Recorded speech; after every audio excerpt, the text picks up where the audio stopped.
Your parents told you renting was throwing money away.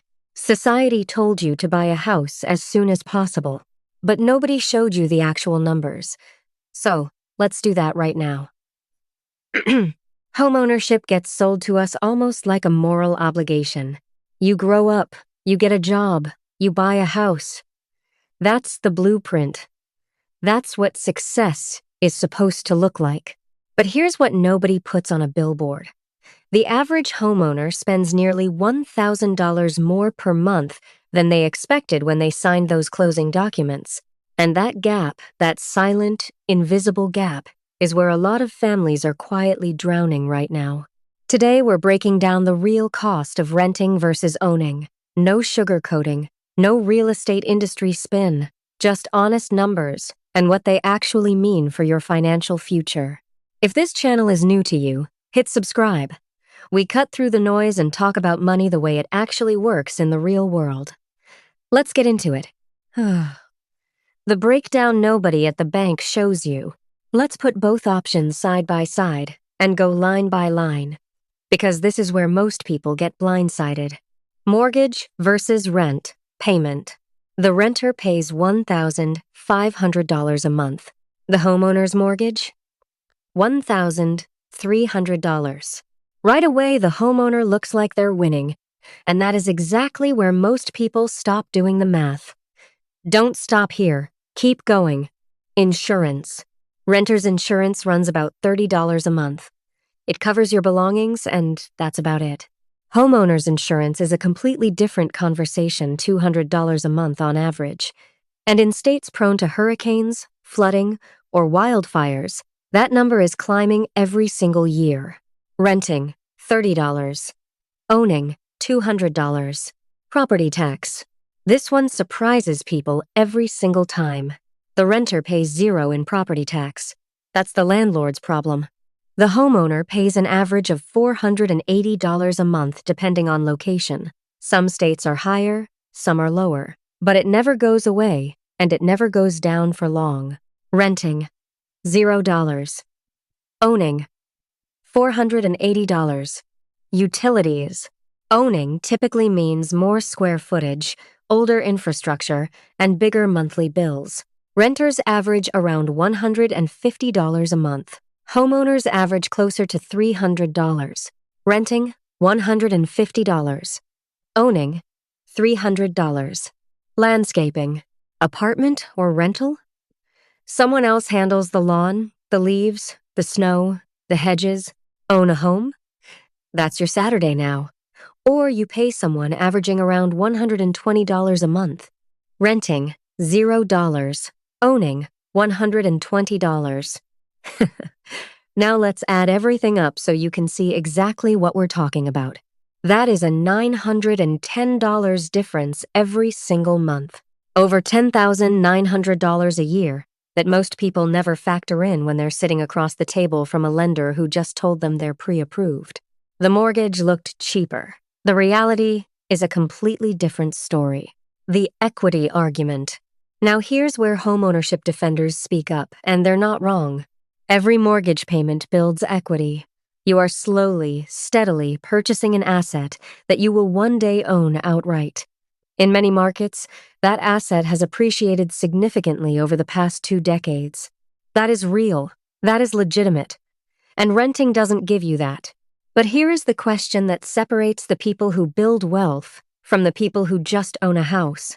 What are you doing with the difference?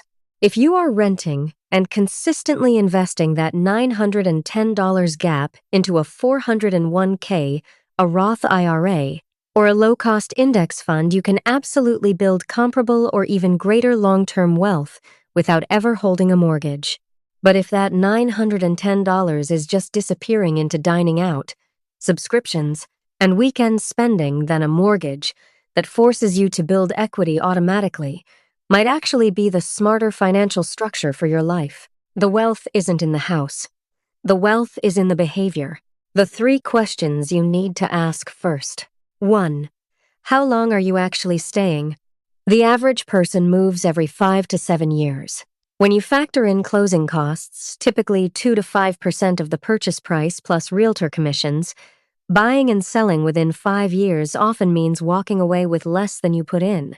If your job, your relationship, or your life is still in motion, renting and staying flexible is often the smarter financial move. 2. What market are you actually buying in? Buying in Memphis or Kansas City looks completely different from buying in Los Angeles or Boston. In some cities, a mortgage is genuinely cheaper than rent for a comparable property. In others, you'd need to put down $150,000 just to get to an affordable monthly payment. Know your specific market before following generic advice. 3. What would you honestly do with the savings? Be real with yourself. If discipline isn't your strong suit, the forced savings structure of a mortgage might genuinely be the wealth-building tool you need.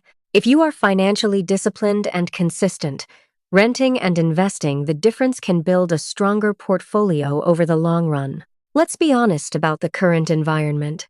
Mortgage rates have made buying significantly more expensive compared to just a few years ago. A home that was comfortably affordable at a 3% rate in 2021 can cost hundreds more per month at today's rates. Sometimes the difference between manageable and completely out of reach. At the same time, rent prices have surged in cities like Phoenix, Nashville, Austin, and Charlotte, where demand outpaced supply and prices followed. The honest truth is that millions of people are stuck in a genuinely difficult position right now. Renting feels expensive, buying feels impossible, and the advice passed down from the previous generation, who bought in a completely different economic environment, doesn't always translate. That is not a personal failure. That is a market reality. Renting is not throwing money away. You are paying for a roof over your head, flexibility to move when life demands it, and freedom from a $4,000 repair bill showing up on a random Tuesday with no warning. Owning is not automatically the guaranteed path to wealth. It is a long-term financial commitment that rewards people who are truly ready with stable income, a solid emergency fund, a long time horizon, and roots they genuinely want to put down. The trap isn't renting. The trap isn't owning. The trap is making one of the biggest financial decisions of your life based on cultural pressure, family expectations, or what your coworker just did instead of sitting down with your actual numbers, your actual market, and your actual goals. Run your numbers, know your city, be brutally honest about your timeline, and make the decision that builds your future, not the one that just looks good on the surface. If this video shifted how you see this decision, share it right now. Text it to the friend rushing to buy because they feel behind. Send it to someone who has been feeling guilty for still renting. This is the conversation they need to have. Drop a comment below. Are you currently renting or owning? And what has your real experience actually been? I read every single one. Subscribe if you're new, hit that notification bell, and I'll see you in the next one.